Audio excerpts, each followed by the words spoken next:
What's up everyone, hope you all having a great day today, because I have found an individual who is one of, if not the most insane person I have ever found on Twitter, and that includes people like our good buddy Quantum TV. So this dude basically calls himself Bullshit Man on Twitter, and he's been around for a while, at least on internet terms. Like, this shit goes all the way back to mid to late February, because this dude has been going in one giant ass circle these last 6 months. He'll fuck around for a couple days, eventually get ratioed, delete everything, leave for a few weeks, and then repeat the cycle, and it's genuinely fucking hilarious to watch. Like, he said a ton of racist shit, some pretty anti-Semitic shit. He's accused pretty much everyone under the sun of being EDP 445, and there's something very ironic about that, which we will get back into in a little bit. Basically, it's like watching an overweight drunk elderly woman attempt to do hurdles. The comedy just writes itself at this point. But before we actually get into this video, I want to give a massive fucking shout out to Daniel Smith, who's basically been following this dude's situation since day one, and he's helped me so much with the research for this video. So yeah, he doesn't have a YouTube channel, but he's got a Twitter, which you should definitely go give him a follow, because I literally can't describe how much this dude helped with this video. It would have been a complete fucking mess without him. But enough boring shit, let's see what Twitter has shat out today, or really the last 6 fucking months, because again, this shit goes way back. So we're starting at the beginning, mid-February, when people really started seeing this dude pop up in the replies of people's tweets. Basically, OhnoItsAlexx put out a random tweet, as he always does. I have literally no clue what it was, but honestly, it isn't that relevant to what happened next. But basically, Bullshit Man tried to say that Alex was a pedo, an EDP, a kitty diddler, whatever the fuck you want to call it. And his proof of this was a screenshot of Alex replying to a tweet from the user JForces, which I'll show right now. The dude you were replying to was 16 when you made this tweet, you creepy little bastard. So as pretty much anyone with a pair of fucking eyes can tell you, this is a pretty obvious joke, right? Like, I don't think anyone who knows anything about talking to people has said what Alex said to this guy to anyone outside of the context of it being a joke. Not only that, but the one JForces dude does not have his age or anything that implies his age linked anywhere near his Twitter bio, at least his public one. But obviously, this is some pretty damning shit right here. Not only is Alex married, but if it were to have come out that he was cheating on her with a literal fucking child, I mean, I think that would be like beyond career ruining for him. Not to mention the fact that 2 minors, myself and Mischief, have been in DMs with him, group chats, and at the very least, from my personal point of view, not once has he even made a fucking joke about hitting on me. I mean, not that I'd be complaining if he did. And obviously, since this shit never blew up, you can tell these allegations were absolutely fucking false. So it turned out, at least from my source, that on top of all of the evidence that Bullshit Man was showing of Alex being a pedophile was at most a minor misconception. The fucking tweet the dude was taking a screenshot of wasn't even real.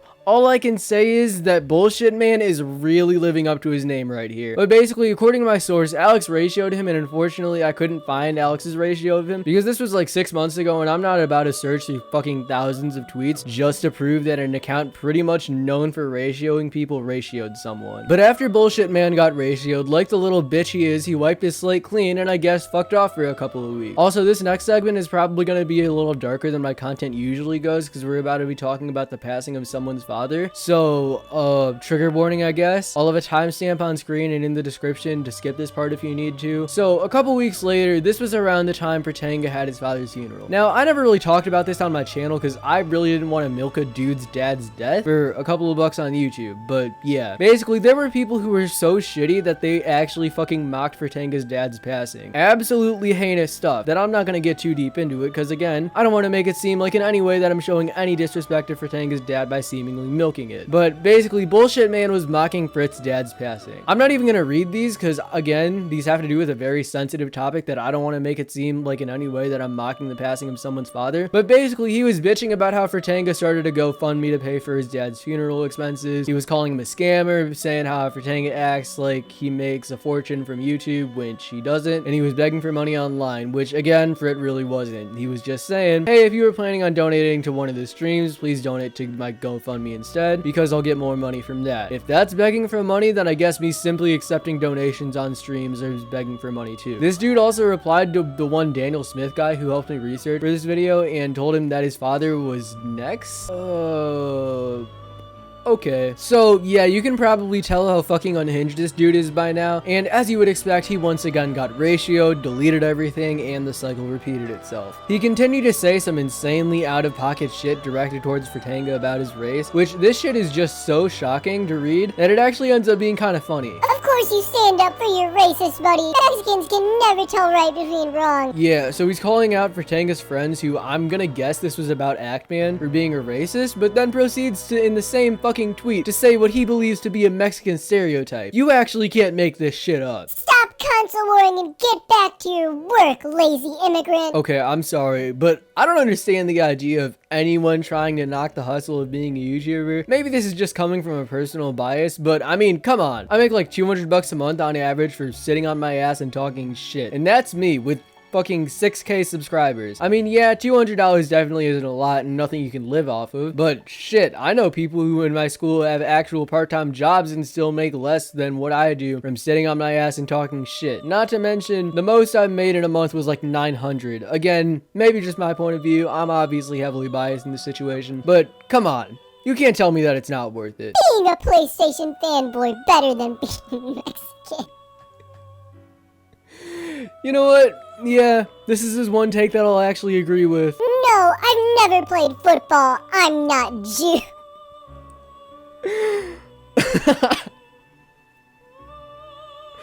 Okay, what the fuck does football have to do with being Jewish? Is he talking about like normal football or weirdo football? Because I believe the stereotype for normal football is a blonde-haired racist, and the stereotype for weirdo football is Mexicans. And that's not me calling Mexicans weirdos, holy shit, I said that because they call soccer football in the UK, Jesus Christ. But how the fuck is this dude getting his stereotypes wrong? What the fuck? Is he gonna start telling me to go get some fried chicken and watermelon or something? This tweet just fucking confuses me. Serena is sexy. Oh, okay, he's simping over an anime bitch now. You know what? I respect it. He wants to be in the camp with Nier and all his friends, you know, be my guest. Hug your body pillow, do whatever you want, I don't care. But let me look up who the fuck Serena is. Who knows? Maybe she'll be the one to turn me straight. Oh, okay. What the fuck? She's a little young, don't you think?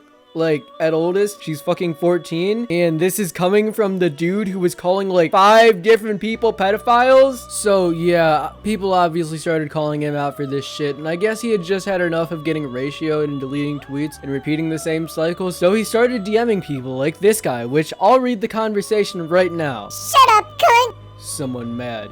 Pedo. Nah, so one thing people have pointed out about this guy is that he likes to react and like and do whatever the fuck to his own tweets, which is just like, tell me you have a massive fucking ego without telling me you have a massive fucking ego. Anyways, keep the conversation going. I'm heading to jerk off. I think this is the only intentionally funny thing he said that's actually landed, except we weren't really laughing with him, we were laughing at him. And so I guess he also has this group chat that he calls the BS Mafia, which I guess those people go back as far as 2019. I really don't know too much about him, so I'm really not going to dive into him. I've heard something about a person in that group chat mass flagging people on Twitter, so honestly, I better watch my ass after making this video, because from what I know, I'm so far the only one making a video on this fucker. But hey, honestly, I think getting banned from Twitter might be a godsend from me. I mean, imagine how much less I would suffer. But the rest of this stuff is just a bunch of random shit. Again, this dude went on and off Twitter for a minimum of the last 6 months, so there isn't really much as there really could be. But this finally leads us to more recently, when he started randomly DMing people like Mischief and Mudahar for stupid shit. It was mostly just him attempting to criticize Mischief and Muda, but they weren't even genuine criticisms. I'll show you them right now. And even still, cartridges will eventually degrade. The files needed for emulating specific games won't. I'm sexualizing minors. You know you're a complete, utter moron. You know that? If you think game cartridges don't degrade, then you're not in the position to call anyone unintelligent. Laugh my ass off. Mike the shooter. Another Epic Games Store L to add to the infinite list. 19 is the new 10. Another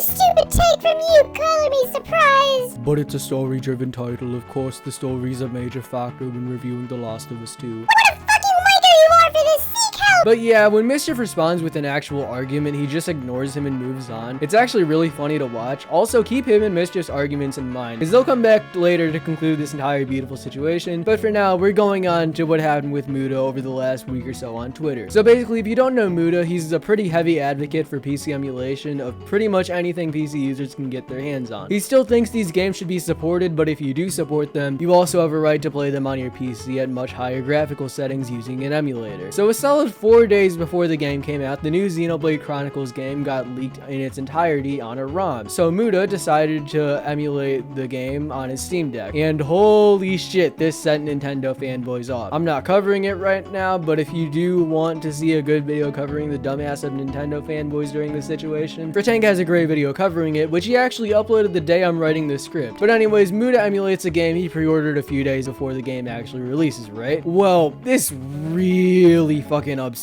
bullshit, man. So much that he sent these very angry DMs toward Muda. Go fuck yourself, thief! If I paid for a copy, then you also have to pay for a copy. Fucking outlaw mud show cretin. Okay, for one, no, he does not have to pay for a copy. There is something called ROM sites that he can very easily find a ROM for the entirety of Xenoblade 3 and play it at no further charge. But unfortunately, Muda is a lot more nice than I am, so he did end up buying the game just to support the developers. And literally all he did was just respond with a copy of the game. But that just set off Bullshit Man even more, making him spiral into a fucking frenzy and straight up block him. And after all of this and all his beef with Mischief, I guess our friend Bullshit Man had had enough and followed his friends in his group chat to start mass flagging people to try to get people banned off Twitter. And one thing about Mischief that I absolutely love the dude for is that he doesn't fuck around, and he flagged Bullshit Man. So one thing that I've also noticed during research for this video is that he appears to also be ban evading on Twitter, or at the very least alting, because it says his current account he was using to send those DMs was made in July. But again, we have some of these tweets that date all the way back to February. So I'm gonna go out on a limb and say that he is ban evading, but long story short, Twitter took the side of Mischief rather than Bullshit Man, and he got his account locked. And now everything is gone, making my job a hell of a lot harder than it needed to be. Fuck you, Mischief, you fucking colonizer. You did it again, oppressing the goddamn minority. Tale as old as time, it truly is. And that seems to wrap up the entire story of Bullshit Man from the last 6 months. I probably missed a lot, and Daniel Smith is going to be making fun of me in the comments for getting a bunch of shit wrong or leaving out some vital information. But hey, you know what? I got like 90% of this shit secondhand, and I tried my best, so give me a fucking break. But I hope you enjoyed this sort of mini downfall video I did. Honestly, I had a pretty good time making it with it not being entirely PlayStation fanboy centered this time. So yeah, as always, if you liked the video, leave a like, subscribe, join my Discord, follow my Twitter and Instagram. Thank you all for watching and involuntarily giving me money, and I hope you all have a great day.